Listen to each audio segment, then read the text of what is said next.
Hi everyone, this video is going to be the fourth in a series talking about atomic models. So how our thinking of what the atom looks like has changed over time. And this video is going to focus in on the ideas of Niels Bohr, who's one of the most important scientists so far as the chemistry regents exam is concerned, when it comes to understanding what the atom looks like and how it behaves.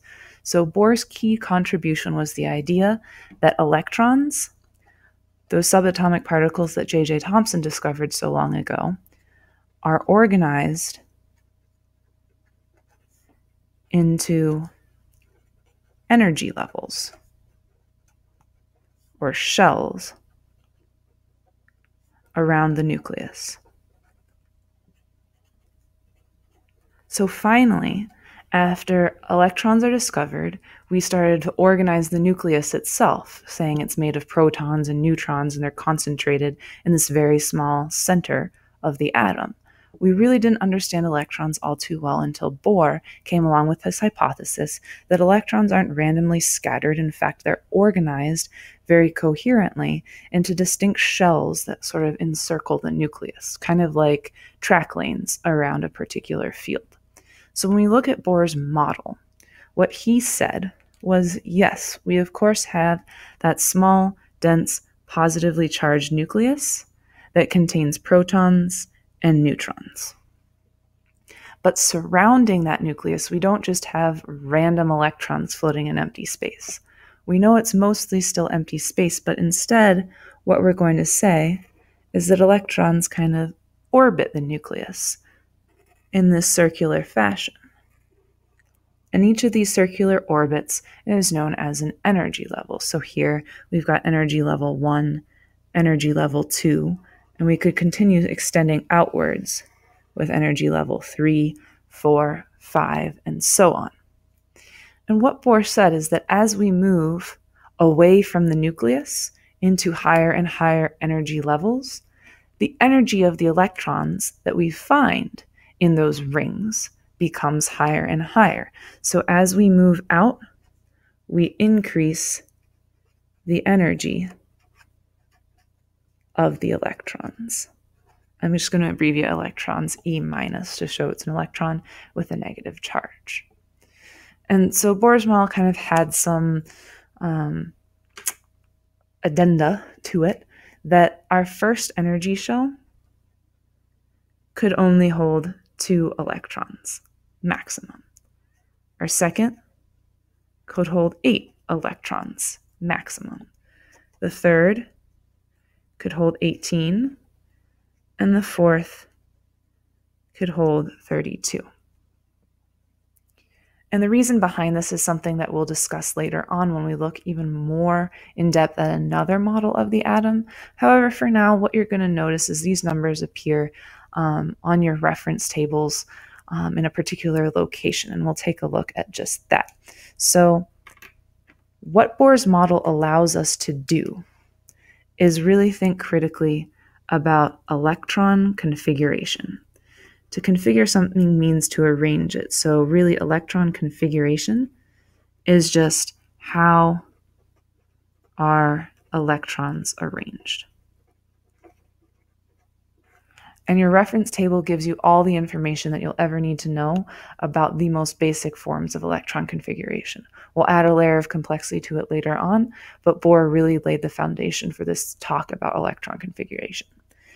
And from these ideas, we started to figure out how we could model electron behavior when it comes to making chemical changes and having electrons interact with other atoms, but also when it comes to seeing how atoms give off light and color.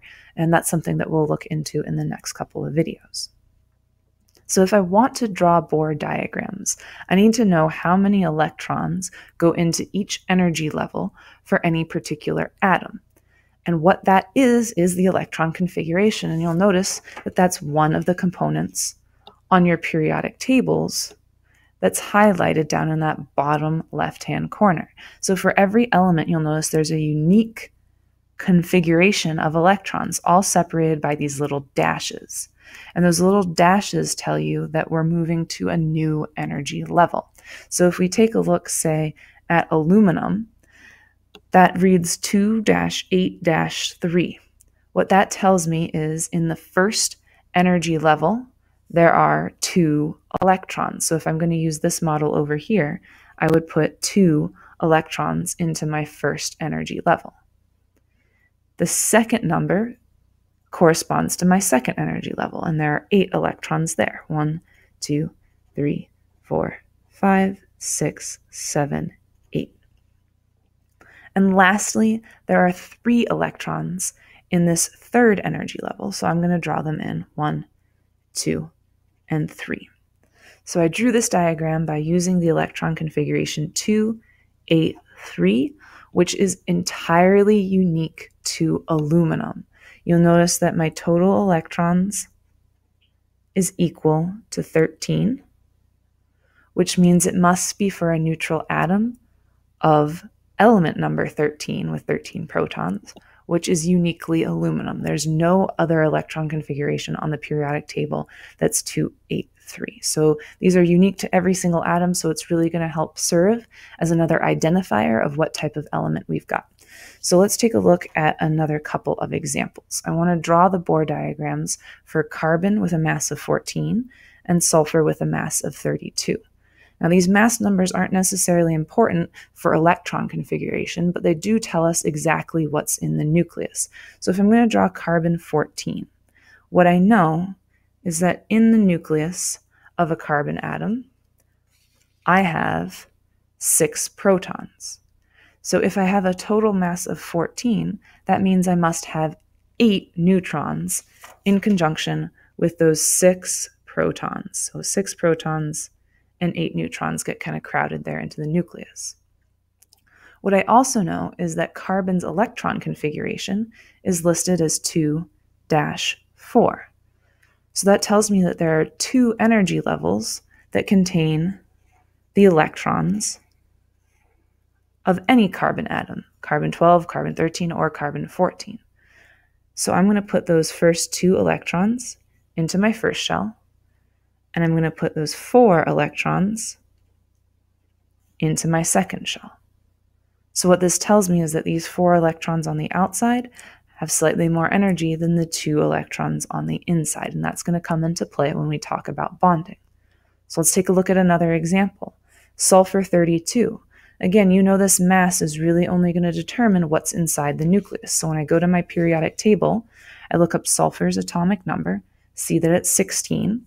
What that means for my diagram is that I should have a nucleus, try and make it a little bigger this time, that has 16 protons. If it's got a mass of 32, 32 minus 16 leaves me with 16 neutrons. The rest is entirely dependent on what the electron configuration for sulfur is. And here we can see it's listed as 2, 8, 6.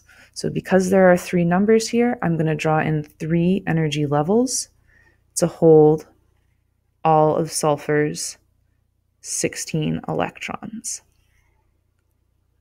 You can tell that these start to get messy if you start adding more and more energy levels. So we'll learn about another type of diagram that's going to help simplify this down later on in the year.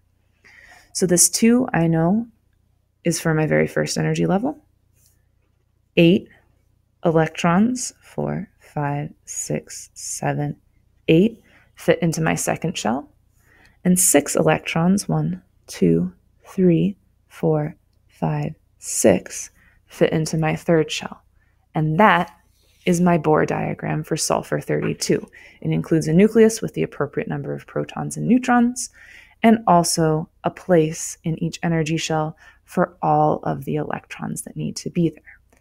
Now you'll notice these are our maximum values. You're not always going to fill up every shell, especially when you get down to this 3rd and 4th level. You'll see some weirdness on the periodic table regarding how many electrons fall into your 3rd and your 4th shells.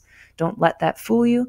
Just follow these configurations as instruction manuals for how many electrons need to be put in the 1st, 2nd, 3rd, and so on shells in your atom.